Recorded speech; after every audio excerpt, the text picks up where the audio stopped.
Cotine et les potos, bonjour et bienvenue sur cette vidéo dans laquelle je fais une commande avec des produits pour mon aquarium à combattant, celui qui sera la vocation de ma femme, et aussi différents produits que vous verrez un peu plus loin dans la vidéo et qui sont en titre de vidéo. Flore Aquatique, vous connaissez, j'ai déjà présenté ce site. Ils ont quand même des tarifs assez agressifs sur plein de domaines et des produits que je trouve assez exceptionnels. Tu vois, il était un rayon du déstockage, donc vraiment des très bonnes affaires. Et vous avez une large choix de poissons, de plantes. Alors c'est vrai que ça s'appelle Flore Aquatique, mais ils sont extrêmement balèzes aussi en poissons, en invertébrés, etc.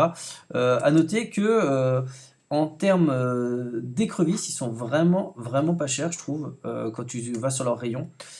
Et des fois, il y a des tarifs, j'avais vu des CPO à moins 50%, ça te revenait la CPO à peine plus chère qu'une crevette normale, j'ai envie de te dire, c'était un truc de malade. Elles étaient à 6,80 moins 50%. Donc n'hésitez pas à vous rendre régulièrement sur le site pour bénéficier de leur promotion. Et voilà les amis, en direct de ma fish room, reptile room, insect room, la réception du colis qui a bien été faite, juste là, avec un nouveau couteau pour ceux qui prêtent attention à ce genre de détails. Salut les Bernard l'ermite, non, là ils sont cachés. Ok les amis, c'est parti, je suis grave impatient, tout content. Hop, ouverture du colis en direct. Hop là. Donc tu noteras que j'ai un pantalac parce qu'il fait froid, mais je garde les tongs. Ok, allez c'est parti. Parce que tu ne peux pas être un bon aquariophile si tu n'as pas de tongs évidemment. N'ayez pas peur, ce couteau est bienveillant. Allez hop, on y va. Schlack et schlack. Waouh. Alors, emballage, juste parfait les gars.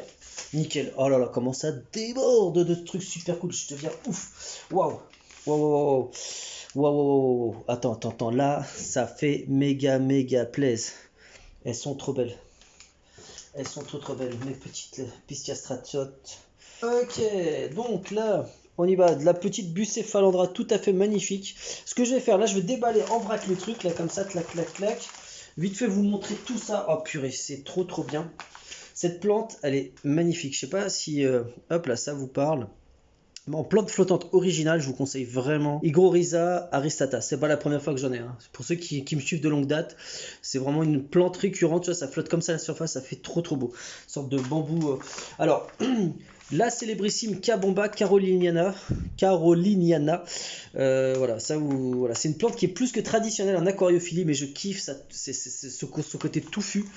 Et très simple, c'est un truc aussi, là c'est un petit peu coup de cœur, et enfin pas coup de cœur, mais séquence, pas émotion, nostalgie, voilà, je cherchais le bon mot. Hop là, regardez-moi ça, la Philanthus flutans, trop belle. Là, comme vous avez pu le voir, hop là. Et là, la châtaigne d'eau, regardez comment c'est trop beau comme plante flottante, châtaigne d'eau, c'est magnifique. Alors tout ça, ça parlera plus après quand on sera directement, hop là. Alors, ce que je vais faire, parce que là, en fait, je vois qu'il y a plein de plantes et tout. Enfin, je vois toutes mes plantes là. Je vais vous emmener. Là, on va quitter la fiche room ou alors. Ah, si. J'allais vous emmener dans le salon, dans la table basse, comme je le fais des fois. Mais là, je vais vous emmener sur. J'ai une box en plastique, enfin une grosse boîte en plastique qui tu sais, les trucs d'aquariophilie là, quand t'achètes plein de poissons. Je vais m'en servir tout de suite et je vais claquer des doigts. Tu vas voir l'unboxing, il va être fait en 5.5. Attends. Avant que ça soit fait en 5.5, je te montre juste ça pour te montrer à quel point le matos il est bien emballé. Hop, et je vais te dire tout de suite si c'est arrivé. Là, c'est trop beau. Si c'est arrivé cassé ou pas, eh ben non, évidemment non. C'est super bien emballé.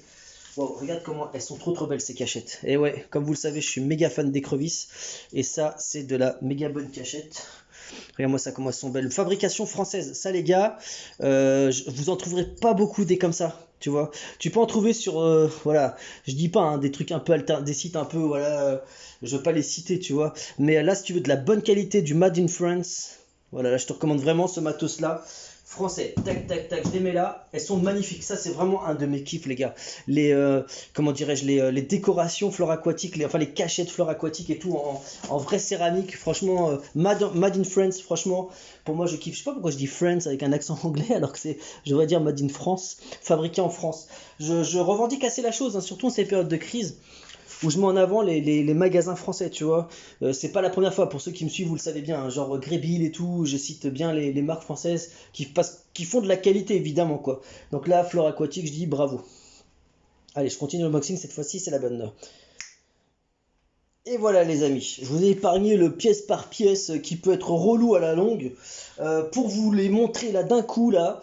Commande je dirais assez modeste en végétal, hein. J'ai pas pris des trucs méga chers à part la Bucephalandra qui franchement voilà, et encore franchement sur le site, attention quand je dis cher, c'est relatif. Sur le site elle est carrément accessible par rapport à d'autres sites, mais sinon d'une manière générale les autres végétaux que j'ai pris c'est plutôt des végétaux assez communs.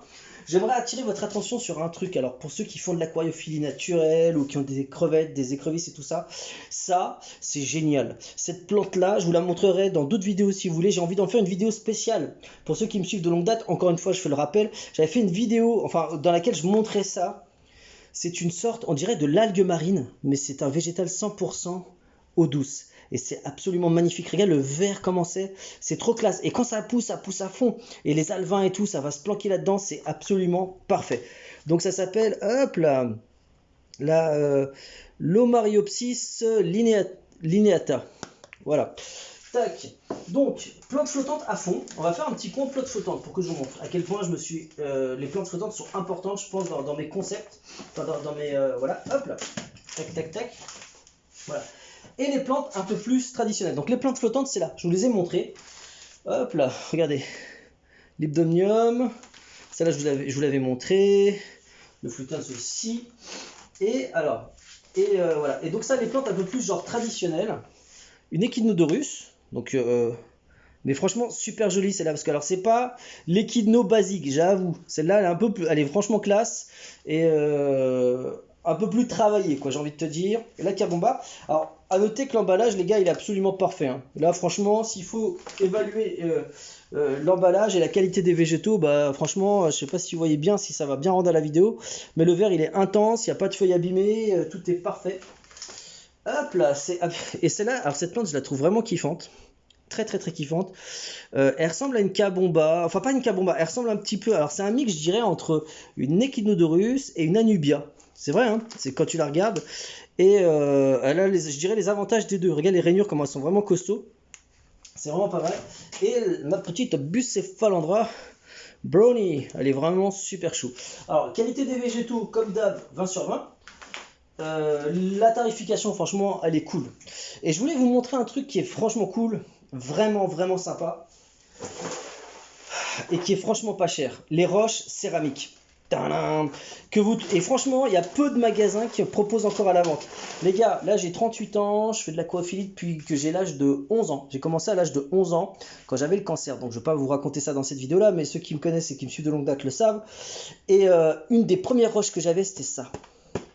La roche céramique. Alors, c'est pas une roche, je dirais, c'est une roche reconstituée. Donc, c'est-à-dire, elle n'est pas ponctionnée dans la nature. Donc ça peut présenter aussi un avantage écologique pour certains. Moi, franchement, je veux pas me la jouer à fond écolo. C'est pas ça l'intention. Parce que moi, je pense qu'on peut faire des ponctions intelligentes, c'est-à-dire prendre la nature en quantité modérée qui lui permet de s'auto-régénérer et de faire que tout le monde soit content. Mais néanmoins, ce produit-là, il est franchement écolo sur ce plan-là. Et alors je vais l'ouvrir et vous allez voir, c'est des pierres qui sont franchement mais super belles. Déjà c'est de la céramique, donc j'ai envie de te dire d'un côté c'est naturel, hein, c'est pas du plastique. Mais alors elles sont super belles, elles sont super légères. Elles sont légères et méga poreuses. Et ça franchement, je dirais franchement, mais alors honnêtement les gars, je pense à mes yeux, la meilleure roche qui existe. J'ai envie d'en faire une vidéo spéciale d'ailleurs. Franchement, j'ai limite envie d'en faire une vidéo spéciale. Et à ce prix-là, 1,2 kg, tout ça, je vais vous montrer en direct, hein, sans triche. Hop là, la beauté de ces pierres. Waouh. Alors là, c'est typique. Non mais c'est exactement les mêmes que j'avais quand j'étais gamin. Mais elles sont magnifiques. Allez, franchement, quand tu vois ça, regarde la porosité du caillou, quoi. Elles sont trop belles. Limite, j'aurais dû en prendre 2 boîtes. Franchement, elles sont trop belles. Je sais pas, ils vont en avoir en vente combien de temps, mais elles sont trop belles. Et franchement, légères. Et franchement, c'est super agréable parce que À chaque fois que je vais vous dire un truc, à chaque fois que je le dis, j'ai des critiques. Ah, c'est relou, franchement. Un aquarium, en gros, c'est pas moi qui l'ai inventé, hein, je l'ai vu, c'est vérifié, etc. Un aquarium qui fait 100 litres peut peser facilement 150 kilos. Mais vraiment, je t'assure, tu peux rajouter facilement un tiers du poids en plus. Si tu fais des bacs méga aquascapés, demande aux vrais aquascapers qui te font des vrais bacs aquascapés avec plein de cailloux et tout, tu vas voir que ça pèse une blinde. Oui, la roche pèse plus lourd que l'eau. C'est-à-dire, dans un aquarium de 100 litres, si tu remplis qu'avec de l'eau, il va te faire 100 litres, même pas, il fera plus que 100, enfin 100 kilos, il fera plus que 100 kilos parce que le verre est beaucoup plus lourd que l'eau. Le verre, ça pèse super lourd les mecs, les potines et les poteaux. Et pour les trolls qui d'avance diront ouais mais non et tout, je sais pas quoi, bah je te dis que si, et un aquarium, imagine qui en plus, avec plein d'éléments de décoration, des roches et tout, du gravier, je t'assure, tu peux facile rajouter un tiers sans faire trop d'extravagance dans le bac, hein, je t'assure. Hein.